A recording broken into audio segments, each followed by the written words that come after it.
د خبرو بله مرحله طالبان غواړي امریکا سره مسایل په خبرو حل شي.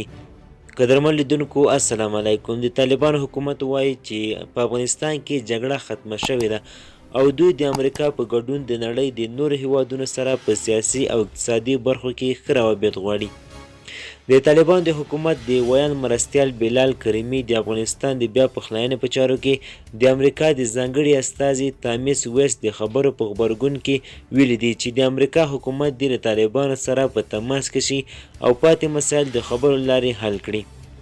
د امریکا ځانګړي استازي تامیس 13 ورځو وویل امریکا به په دوحه کې د طالبانو سره د خبرو بله مرحله پیلوي، خو دقیقه نیټه یې ونه ښوده.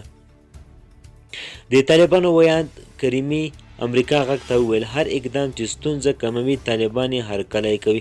نوموړي په دقیق ډول ونه ویل چې د امریکا له حکومت سره له کومې ستونزې په حل ځای پاتې دي او نه هم معلومه ده چې په دوحه کې د خبرو په دویمه مرحله کې په کوم مسایلو بحث کیږي.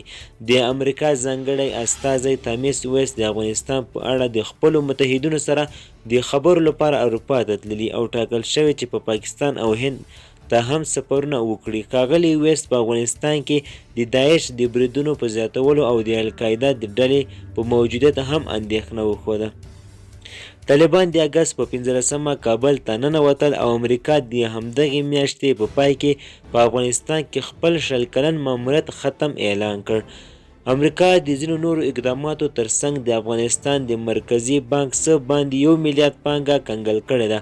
طالبان یې پرېښودل غواړي. په همدې حال کې 13 ورځ د امریکا د ملي امنیت مشاور جیک سولیوان وویل ترڅو چې طالبان په خپلو کړنو او په ځانګړي ډول د همشمول حکومت جوړولو په اړه خپل دریځ کې بدل نه کړي امریکا به د طالبان حکومت ته مستقیمې پیسې ورنه کړي. نوموړي وویل له دې سره بیا هم امریکا دا مهال له افغانستان سره په بشري برخه کې تر ټولو لوی مرسته کوونکی هیواد دی. وايي د روان کال په ترڅ کې امریکا د نادولتي نړیوال سازمانونو له لوري افغانستان سره نږدې $9 میلیارډ مرسته کړې ده. دوستانو زموږ خبر تر همدې ځای و. د لا زیات معلومات لپاره زموږ چینل سره سبسکرایب کړئ. مننه.